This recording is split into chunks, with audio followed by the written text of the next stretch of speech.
হাসপাতাল প্রায় 6 বছর এখানে প্রতিষ্ঠিত হয়েছে, কিন্তু এ পর্যন্ত চালু হয় নাই।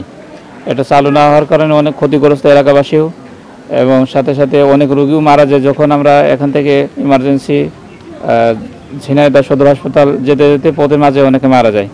এই জন্য অনেক দুরবস্থা এখানে। আমাদের এখানে ভালো ডাক্তার, এবং যদি সবসময় এমবিবিএস ডাক্তার থাকে 2টা, তাহলে আমাদের সুবিধা হয় অনেক, যা আমাদের এলাকাবাসী উপকৃত হয় এবং এলাকাবাসী অনেক সেবা পায়।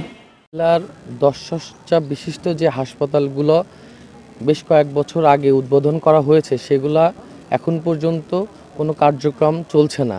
আমি অবিলম্বে চাবো এই মা ও শিশু হসপিটালগুলো যাতে নতুন করে খোলা হয় এবং এর কার্যক্রম শুরু হয়, এবং আমরা এলাকাবাসী যাতে উপকৃত হই সেই লক্ষ্যে আমি বিনীত আবেদন করব কর্তৃপক্ষের কাছে, যাতে এর ব্যবস্থা নেওয়া হয় এবং আমাদের সুন্দরভাবে যাতে আমরা এর উপকার গ্রহণ করতে পারি তার একটা ব্যবস্থা করা হয়।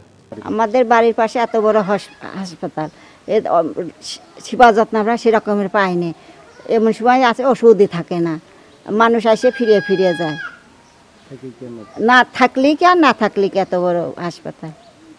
হসপিটাল 10 শয্যা বিশিষ্ট 18 সালে চালু হয়েছে, এখন পর্যন্ত প্রপারলি ট্রিটমেন্ট পায় না।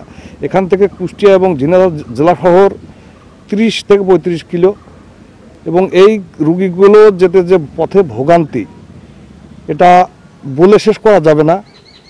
যারা এই ভোগান্তি পোহায় তারাই বোঝে আসলে কি যন্ত্রণা।